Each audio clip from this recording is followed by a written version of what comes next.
Oppenheimer presenta. Llega a usted por cortesía de Sodimac Home Center. Sueña, lo hacemos posible. En Buenos Aires, Argentina, UADE. Una universidad con pasión por enseñar. UADE, una gran universidad. Arcos Dorados.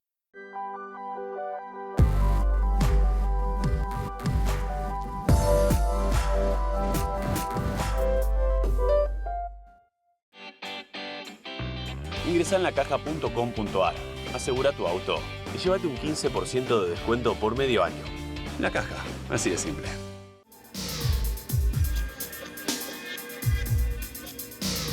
Gin Group, líderes en administración integral de capital humano. ¿Sabías que según un estudio de la Universidad de Oxford, casi la mitad de los trabajos actuales podrían dejar de existir en 10 años? La inteligencia artificial llegó para quedarse. ¿Cómo te va a afectar la automatización? ¿Cuáles son los trabajos del futuro? Andrés Oppenheimer te lo cuenta en su nuevo libro, Sálvese quien pueda. Y no te quedes atrás. Encuéntralo en librerías.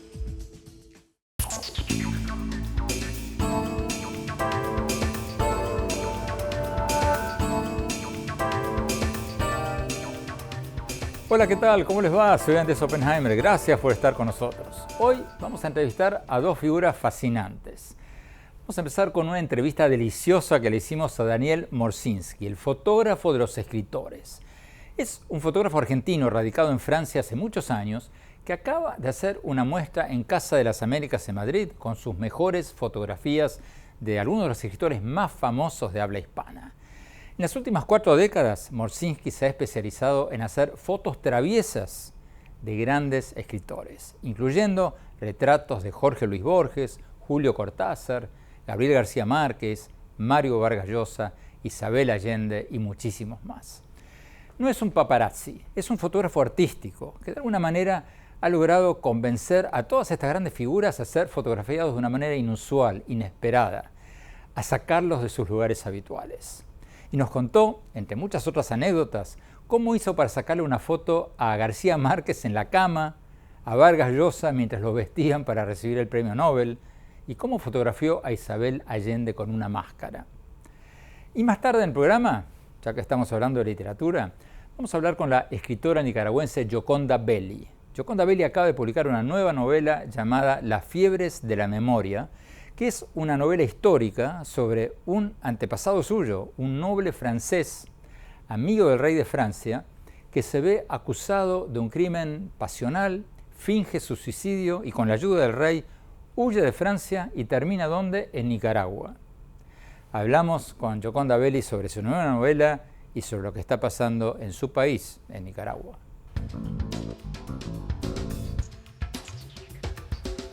Daniel Morszynski, muchas gracias por estar con nosotros. Cuéntanos un poco sobre tu muestra, tu exhibición de 4 décadas de fotografías de escritores allí en la Casa de las Américas en Madrid. ¿Cuántas fotografías has exhibido ahí? ¿Qué tienen en común? Esta muestra, producida y organizada por ACE, Acción Cultural Española, reúne 4 décadas, como decías, de retrato literario. Son 250 fotografías desde 1978, ya entraremos en detalle, y las últimas son fotografías muy recientes, algunas hechas en los festivales que he viajado en los últimos 2 meses. ¿Cómo empezó todo, Daniel? ¿Cuál fue el primer escritor que retrataste? Bueno, mi pasión por la fotografía y por la literatura arranca desde muy joven. Diría desde que los sueños comienzan a formar parte de mí. Y todo comenzó en Buenos Aires. Yo tenía 18 años, estaba estudiando en la Escuela Panamericana de Arte y un profesor con el cual simpatizaba mucho, Ricardo Gullicher, me invita al rodaje de su próxima película.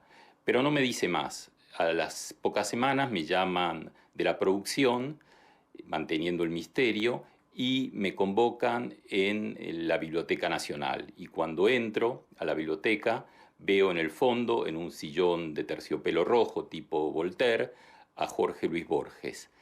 Y bueno, afortunadamente yo tenía una cámara, una vieja Nicormat que mi papá me prestaba en ocasiones importantes, pero como era mi primer día de trabajo, de rodaje, preferí no hacer fotos hasta la primer pausa. Y aproveché ese momento de descanso para acercarme al poeta ciego, presentarme, decirle mi nombre y pedirle autorización para hacerle unas fotos. Él, recuerdo que me preguntó, ¿y por qué me quiere retratar, joven? Y entonces yo le dije que lo admiraba, que había leído algunos cuentos, algunas poesías, y él me dijo, y me sorprendió, ¿y qué le gustan de mis cuentitos? Claro, yo tenía 18 años, te imaginas la dificultad de responder hoy a semejante pregunta, pero de todas maneras no me corté, intenté argumentar por qué me atraía tanto su literatura, y de golpe él festejaba mis respuestas y me hizo sentir que el gran erudito era yo con 18 años y él un pibe de Buenos Aires. Ese día, además de hacer mi primer retrato de escritor, la letra Aleph de mi cartografía literaria, aprendí algo muy importante. Borges me enseñó que la humildad es un rasgo muy importante del artista. A los pocos meses te fuiste a vivir a París y conociste a Julio Cortázar. ¿Fue fácil fotografiarlo a Cortázar? Pues la verdad es que uno suele pensar que los grandes tótems, los iconos de la literatura son seres inaccesibles. Fíjate que yo en efecto me fui con 18 años a París. Señalo que el contexto en Argentina era una terrible, temible dictadura militar y tras fotografiar a Borges a los pocos meses elegí París porque también era la patria de los que no teníamos otra y porque también siempre soñé con vivir algún día en París. Ese París que Octavio Paz decía que era la otra capital de la literatura latinoamericana. Entonces llego a París, vivo como pensaba que vivían los artistas, en una buhardilla, un sexto piso sin ascensor, sin baño, muchas veces sin azúcar el café. Y un día antes de mi primera exposición, un día antes de la inauguración, me digo que tengo que intentar invitar a la persona que más importante había sido en mi vida para que yo llegara a París. Y como no tenía teléfono, tampoco existía internet ni teléfonos móviles, bajo los 6 pisos, cruzo la avenida donde vivía y en el correo empiezo a buscar en la guía telefónica la letra A, la letra B, y cuando llego a la C veo que Julio Cortázar figura. Entonces le marco y me atiende un contestador automático y la verdad es que no me corto, no me animo a dejar un mensaje, no sé qué decirle. Pero vuelvo a intentarlo antes de subir nuevamente los 6 pisos y le digo: hola Julio, me llamo Daniel, nunca hice nada, pero mañana voy a inaugurar la primera exposición de mi vida y sería el pibe más feliz del mundo si pudieras acompañarme. Te dejo la dirección, Julio. Y Julio vino. Julio era una persona muy generosa, como muchos escritores hoy que apoyan a los jóvenes, y se puso un sobre todo y a pesar del frío de París, vino a visitar mi exposición. Así lo conocí y luego fuimos amigos. ¡Wow! ¿Cómo lo conociste a Gabriel García Márquez y cómo lo convenciste a posar para ti en una cama? La verdad es que fue todo muy sencillo. A mí lo que más me preocupaba es que su mujer, Mercedes, estuviera presente, porque yo sabía que lo protegía mucho, y me dejó a solas con él. Estuve más de 1 hora con él y me preguntó dónde me quieres retratar. Le dije en tu cuarto. Y entonces se sentó en la cama, yo hice unas fotos rápidas, hablamos, y en un momento salí a buscar algo que me había olvidado, y cuando vuelvo lo veo que estaba recostado. Y me impresionó mucho porque la verdad es que parecía más que dormido, muerto. Y entonces, como soy un poco pícaro, y tengo mucho humor, le hice unas fotos a través de la puerta y luego me acerqué, continué fotografiándolo en contraluz y luego ya lo desperté para terminar el reportaje. Pero fue cómplice, dócil, muy educado y respondió a todos mis pedidos. No tuve ningún problema. Y a Vargas Llosa también lo convenciste de que posara en una cama. ¿Te costó más o menos que a García Márquez? Pues la verdad que me costó más, a pesar de la amistad que nos une y de la cantidad de veces que lo retraté por todo el mundo. Mario es una persona muy rigurosa con su intimidad y además él es muy consciente que cuando uno tiene humor, la barrera entre el humor y el ridículo es muy delgada, es muy fina y fácil de atravesar. Entonces, mi gran ventaja es que soy un lector y se me ocurrió cuando le propuse esa foto y me dijo algo así como, ¿qué me estás pidiendo, Daniel? Y le digo, pues como en tu libro, como en Un pez en el agua, cuando te quedás por las noches leyendo y contás que pasa tu mamá y te dice, ya Mario, apaga la luz. Y Mario se mete debajo de las sábanas, prende una linterna, yo no tenía una linterna, puse una vela y sigue leyendo. Y esa es la foto. ¿Qué otras fotos divertidas le hiciste a Vargas Llosa? Mira, la verdad es que lo he retratado en todas sus geografías literarias, sentimentales, personales, íntimas, te diría, en familia, con sus hijos. Tuve la suerte, el privilegio, el honor que me invitara a Estocolmo para acompañarlo en la entrega del Premio Nobel y pude hacer fotografías muy íntimas. Por ejemplo, una tarde escuché que una persona de la Fundación Nobel iba a venir para ayudarle a ponerse el frac, porque es muy complicado vestirse con el frac. Y entonces le dije, Mario, lo acabo de escuchar, por favor déjame estar mientras te vestí para recibir el Nobel. Y me dijo, Daniel, ¿estás loco? ¿Cómo me pedís algo así? Y claro, como lo conozco muy bien y conozco sus gustos, como sé que le encantan los toros, le dije, como un torero, Mario, déjame estar como cuando viste en un torero. Y entonces él se rió, me dijo que era muy pícaro y me dijo, bueno, dale, quédate. Y claro, son fotos que nunca mostré y que está en el cuarto, le están poniendo el frac y yo como muy chiquito, casi invisible, me agacho y fotografío toda la escena. Qué maravillosas anécdotas. ¿Por qué motivo fotografió Daniel Morszynski a Isabel Allende con una máscara? ¿Qué quiso decir? Se lo vamos a preguntar después del corte. No se vayan, ya volvemos. Sueña con ser el papá que tiene las herramientas para hacerlo todo. Busca, encuentra, compara. Descubre la que siempre habías querido. Ven a Sodimac Home Center y llévate una o llévatelas todas. Pruébalas, siéntelas. Compra las herramientas de un super papá sin que te supercueste. Y haz tus super proyectos. Encuentra más, ahorra más. Ven y haz más. Sodimac Home Center. Sueña, lo hacemos posible.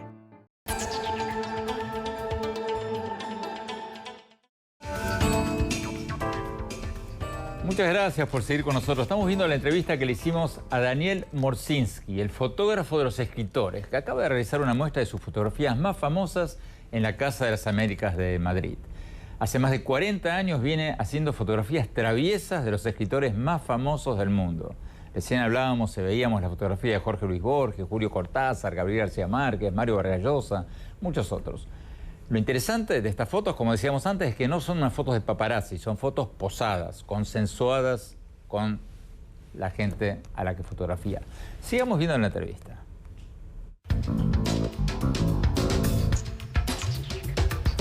Daniel Morszynski, ¿cuál fue la fotografía que más te costó sacar? Pues fíjate que en 40 años he tenido mucha suerte. Tal vez porque como empecé tan joven retratando a los pesos pesados o a esos escritores que han hecho de nosotros lectores quienes somos de verdad, luego con las generaciones más jóvenes me ha sido muy sencillo. Paradójicamente, Andrés, las fotos que me cuestan más son las de los escritores que admiro.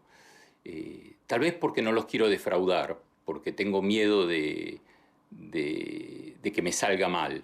Cuando eres lector y te has emocionado o te has muerto de risa con un libro y vas a retratar a ese escritor, tienes más ganas de hablar del libro, de un personaje, de una situación, que de hacer unas fotografías.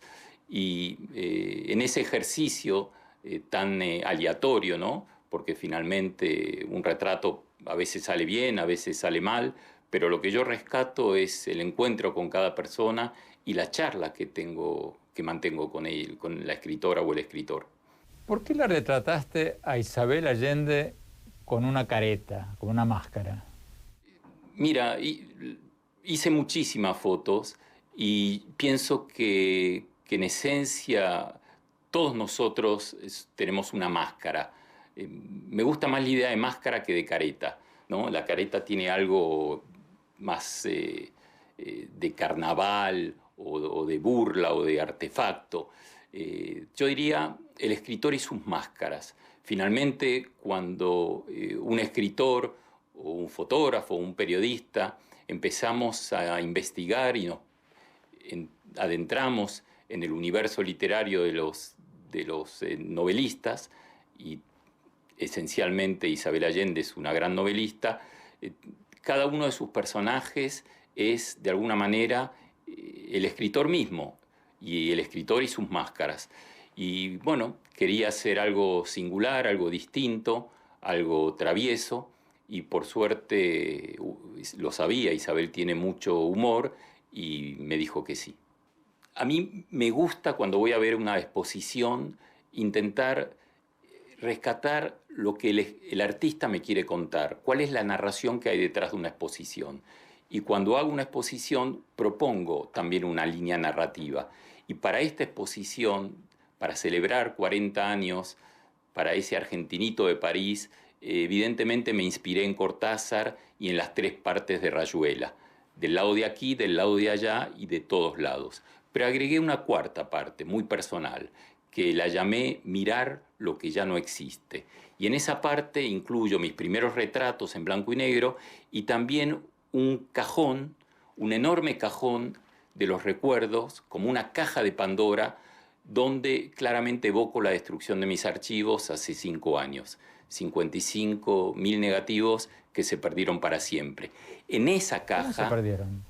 Pues se perdieron por estupidez humana, porque desgraciadamente, y todavía me duele evocarlo, la memoria no le interesa a nadie, porque el trabajo de las mujeres y los hombres tampoco, y porque algún empleado de un gran periódico le dijeron que vacíe el despacho y él siguió al pie de la letra la consigna y no solamente lo vació, sino lo tiró a la basura. Y bueno, cuando todo se convierte en nada y cuando te quedas sin una parte importante de tu vida y de tu memoria, tal vez, y solo tal vez, el arte puede ayudar a recuperar trocitos de vida. Tenemos que ir a un corte. Cuando volvamos, seguimos con las anécdotas deliciosas de las fotografías traviesas del fotógrafo de los escritores, Daniel Morsinski. No se vayan, ya volvemos.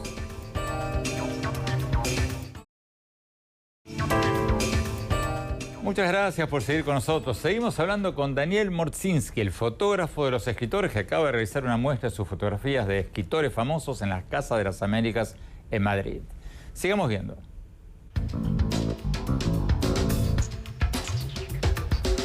Daniel Morsinski, ¿cómo definirías tu estilo? ¿Qué son las fotinskis?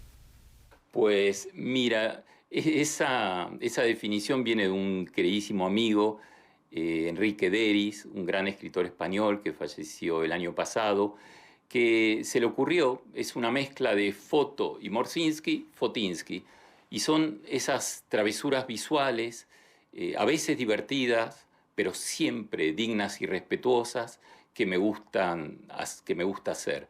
Antes te comentaba, yo siempre creí, Andrés, que la mejor manera de sacar a un escritor de su pose de escritor es proponerle otra pose, y que esa nueva pose que propongo rompa con los lugares comunes de la literatura, que son los libros, las bibliotecas, y para eso me sirvo, evidentemente, de mis lecturas, de conocer a la persona, y el resultado es que salen fotos totalmente diferentes, singulares, donde se refleja el universo del autor y donde claramente tienen también algo de mí.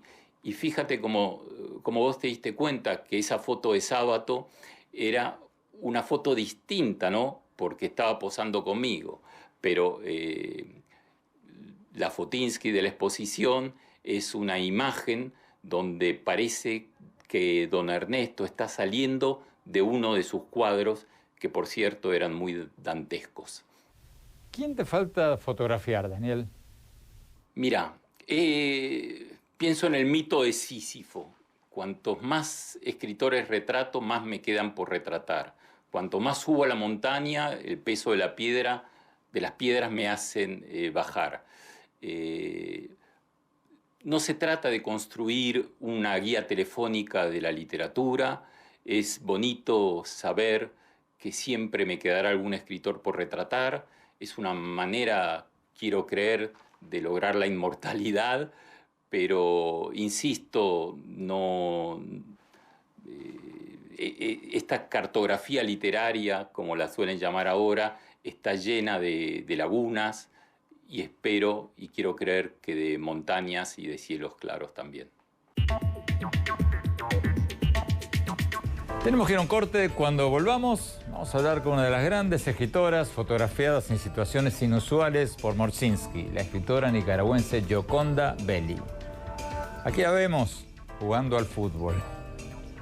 Vamos a un corte y volvemos con ella. ¿Sabías que según un estudio de la Universidad de Oxford, casi la mitad de los trabajos actuales podrían dejar de existir en 10 años? La inteligencia artificial llegó para quedarse. ¿Cómo te va a afectar la automatización? ¿Cuáles son los trabajos del futuro? Andrés Oppenheimer te lo cuenta en su nuevo libro, Sálvese quien pueda. Y no te quedes atrás. Encuéntralo en librerías.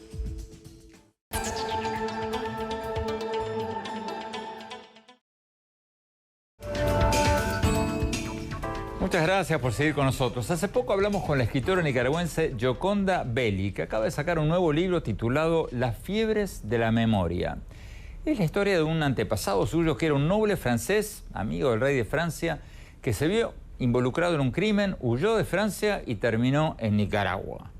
Vamos a hablar de su libro, de su reciente denuncia sobre el machismo en las ferias literarias y, por supuesto, del drama político que se está viviendo en su país, en Nicaragua. Veamos la entrevista.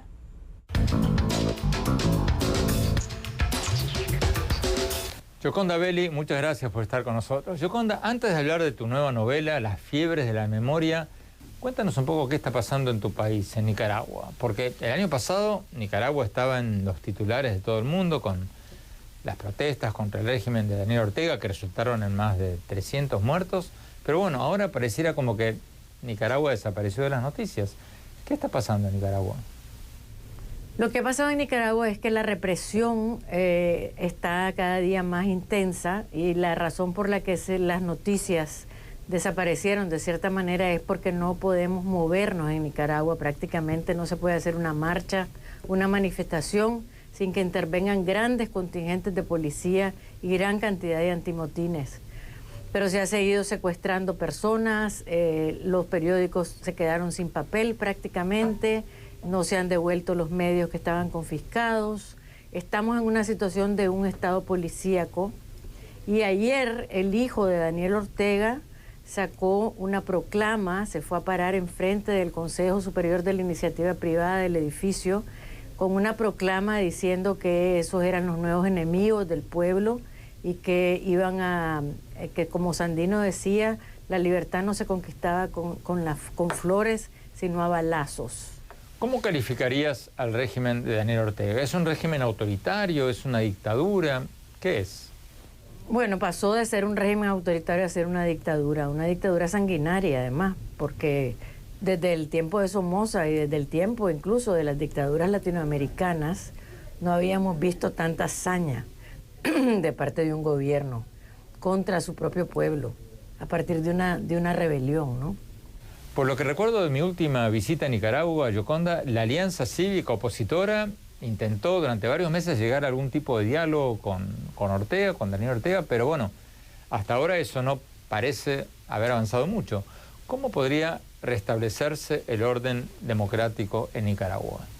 Bueno, lo que nosotros quisiéramos es tener unas elecciones limpias, supervisadas, y esa sería la institución del orden democrático, tendría que pasar por ahí, porque queremos una situación cívica, no hemos dicho desde el principio que no queremos confrontación, guerra, etcétera. Yo estoy hablando en nosotros como parte de todo este pueblo que nos hemos rebelado, ¿no? Pero la Alianza Cívica ha tenido un papel muy importante y eso es lo que están planteando. Yo pienso que debe haber un prediálogo, un diálogo que sea previo a poder llegar a una reforma electoral donde nos garanticen a los nicaragüenses que esas elecciones van a tener validez y no van a ser fraudulentas.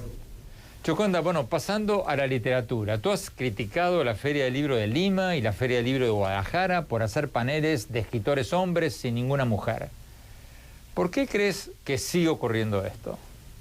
Porque todavía el machismo está muy presente en la literatura. Yo creo que poco a poco, ya por ejemplo en el habla inglesa no se ve eso, ¿no? Pero lo que es todavía en el mundo hispanoamericano, todavía la presencia y ¿cómo te diría yo? La importancia que se le da a los escritores es mucho mayor que la que se le da a las escritoras. La crítica a las escritoras nos ve con lupa, o sea, son muy reacios a tomar a una escritora al mismo nivel que a un escritor. Yo creo que eso tiene que ver con la milenaria marginalidad de la mujer en América Latina y con que realmente la inteligencia no se aprecia tanto en América Latina como la belleza o como la maternidad. Esas son realmente la mujer que ha sido endiosada en América Latina es la mujer o madre, que es la madre abnegada, la madre buena, o la mujer que es bella. Pero la inteligencia como tal todavía está peleando por ser reconocida en América Latina. ¿Tú crees que tendría que haber cuotas? ¿Cuotas de género en los eventos literarios o en las ferias o en otros eventos? No, de ninguna manera. Yo pienso, mira, yo en Guadalajara fui parte más bien del problema porque yo estaba de finalista en la Bienal cuando llegó esa carta que fue muy negativa realmente para el desarrollo de la Bienal.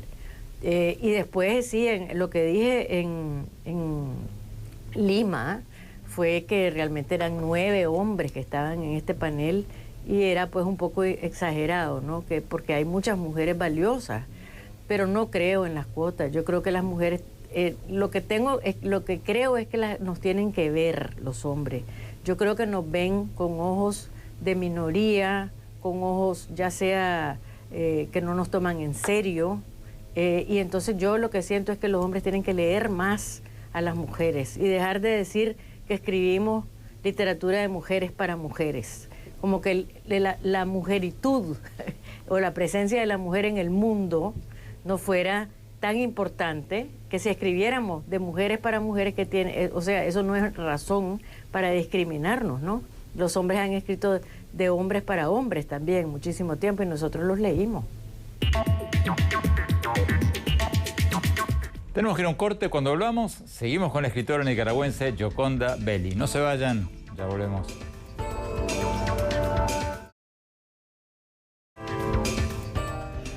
Muchas gracias por seguir con nosotros. Seguimos con la entrevista con la escritora nicaragüense Gioconda Belli. Sigamos viendo.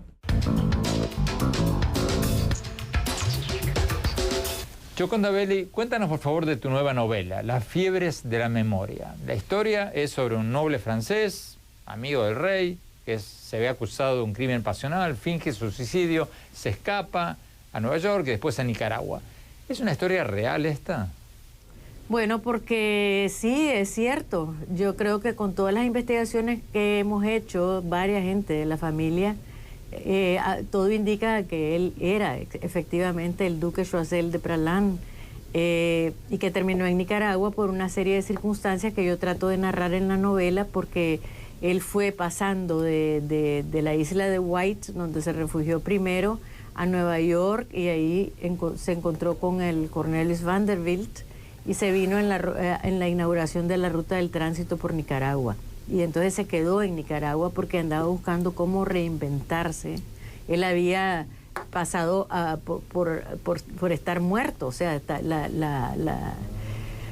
la situación de él era que él estaba muerto legalmente y civilmente porque lo habían hasta enterrado. Y entonces él tiene que reinventarse la vida. Y yo pensé que en este tiempo de migraciones, más que hablar de mi familia, lo que era interesante era analizar desde el punto de vista humano lo que significa para una persona, de alguna manera, morir de una piel y pasarse a otra, ¿no? Y que un poco la migración es eso, ¿no? Te morís como una persona y te tenés que reinventar como otra. ¿Y qué posibilidades te da eso? Si son, en el caso de este hombre, por ejemplo, le da la posibilidad de dejar atrás un pasado que no se sabe totalmente. Yo no estuve completamente de acuerdo de que él había sido culpable del crimen que se le acusó, pero bueno, pero de hecho él tiene que pagar por ese crimen, ¿no? Y se reinventa a sí mismo. Entonces eso me interesó mucho desde el punto de vista literario, como literatura más profunda, y fue divertido porque escribí como hombre, que también me parecía en primera persona masculina, que fue mi oportunidad para tratar de entrar dentro del cerebro masculino y contar un poco la visión desde ese lado, ¿no? De esas mujeres complejas y complicadas que le tocaron, porque no todas las mujeres somos buenas tampoco, solo por ser mujeres, ¿no? Pero cuando este noble francés se reinventa, ¿cambia de nombre? ¿Cómo sabemos que era él? Se cambió el nombre, se cambió el primer nombre. Pero bueno, yo en la novela especulo por qué él se pone el apellido suyo ya cuando llega a Nicaragua, ¿no? Entonces, ¿por qué él, al sentir que va a morir en algún momento, decide que lo entierren con ese nombre y que él quiere quedarse con ese nombre, por lo menos con el nombre en ese lugar que él cree que nadie va a saber exactamente quién es él de todas formas, ¿no? Entonces, ese es más o menos lo que yo especulo. Esa es una especulación de la ficción, pues, porque nadie sabe exactamente. Él se quedó con ese nombre. Tenemos que ir a un corte. Cuando volvamos, mi reflexión, mi opinión sobre algunas de las cosas de las que hablamos hoy. Y una anécdota personal que me acordé cuando estábamos hablando sobre un gran escritor de los que mencionamos al principio del programa. No se vayan, ya volvemos.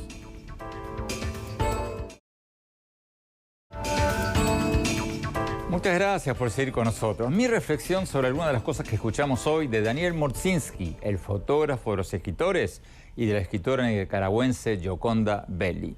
Curiosamente, ambos mencionaron por distintos motivos al gran escritor argentino Jorge Luis Borges, uno de los grandes escritores de todos los tiempos. A mí me encantó la historia de Morszynski sobre cómo logró fotografiar a Borges cuando él, Morszynski, era apenas un adolescente. Resulta que el joven Morszynski se le acercó a Borges, le dijo que era un gran fan suyo y que quería fotografiarlo. Y Borges accedió con gusto y posó para él durante un buen rato. Según nos contaba Morszynski en la entrevista de hoy, Borges le enseñó que la humildad es un rasgo muy importante de cualquier artista. Y esa anécdota me hizo recordar la primera vez que yo lo entrevisté a Borges, siendo yo un adolescente en Argentina, y salí exactamente con la misma impresión. Les cuento, Borges fue mi primer gran entrevistado. Yo estaba en la escuela secundaria, en el Colegio Alemán Pestalozzi de Buenos Aires. Yo dirigía la revista del colegio, el 5º grado, la secundaria, si mal no recuerdo. Y lo llamé a Borges para pedirle una entrevista. Le dije que era un estudiante de la escuela secundaria, que quería entrevistarlo para la revista del colegio, y para mi gran sorpresa me dijo que sí. Y fui a su casa y lo entrevisté. Claro, eran otros tiempos. ¿Qué escritor de la estatura de Borges tiene tiempo hoy para dar entrevista a jóvenes de las escuelas secundarias. Yo soy un fanático de la tecnología, del mundo moderno, de todo eso. Pero esa anécdota me recuerda a algunas de las cosas que estamos perdiendo con la vorágine del Internet, de las comunicaciones, de todo esto que estamos viviendo hoy en día. Borges probablemente recibía un pedido por semana de algún estudiante, o uno por mes. Hoy día, un escritor famoso como Borges recibe cientos de emails diarios de jóvenes pidiendo entrevistas o pidiendo respuestas por Facebook o por Twitter. Sería imposible satisfacerlos a todos por más que quisiera. Es un mundo que ya no va a volver. Y también me llamó la atención lo que nos dijo Gioconda Belli sobre Borges, cuando la escritora nicaragüense nos decía que no se puede dejar de venerar a Borges como un gran escritor, por más que haya simpatizado con la dictadura argentina de los años 70. Estoy de acuerdo.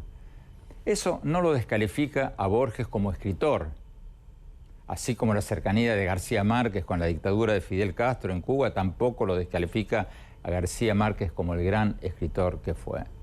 En rigor, yo conocí a ambos. Conocí a Borges y a García Márquez, los entrevisté a ambos, y ninguno de los dos era un militante, un gran activista político. En el caso de Borges, yo aprendí a tomar con pinzas todo lo que decía, porque era un gran bromista, muy suelto de lengua, a veces decía disparates que ni él creía. Termino con esta anécdota. Cuando lo entrevisté nuevamente a Borges, años después, en 1973, en una entrevista que después incluí en un libro llamado Crónicas de Héroes y Bandidos, le hice varias preguntas políticas y sociales, y Borges me respondió con un disparate tras otro. Dijo, entre otras cosas, que el psicoanálisis es un oficio de charlatanes, que el fútbol es un juego estúpido, eso dijo, que Buenos Aires es una ciudad feísima y varias otras cosas aún más cuestionables. Y al finalizar la entrevista, le pregunté, Borges, ¿usted realmente cree todo esto que está diciendo? Y Borges, que ya estaba casi ciego con esa voz alta que tenía, me respondió, bueno, yo soy muy ilógico.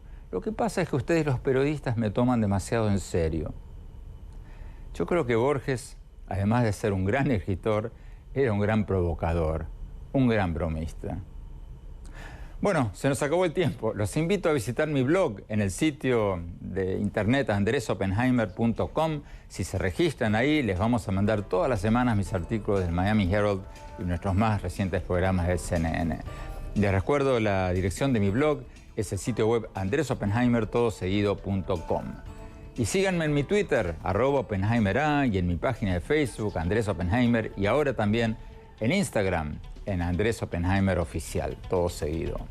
Muchas gracias por habernos acompañado. Hasta la semana próxima. Oppenheimer presenta. Llega a usted por cortesía de Sodimac Home Center. Sueña, lo hacemos posible. En Buenos Aires, Argentina, UADE. Una universidad con pasión por enseñar. UADE, una gran universidad. Arcos Dorados.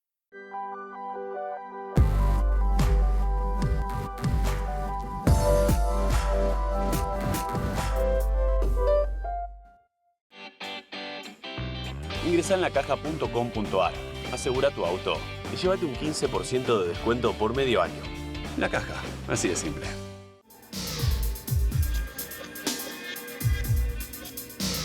Gingroup, líderes en administración integral de capital humano. ¿Sabías que según un estudio de la Universidad de Oxford, casi la mitad de los trabajos actuales podrían dejar de existir en 10 años? La inteligencia artificial llegó para quedarse. ¿Cómo te va a afectar la automatización? ¿Cuáles son los trabajos del futuro? Andrés Oppenheimer te lo cuenta en su nuevo libro, Sálvese quien pueda. Y no te quedes atrás. Encuéntralo en librerías.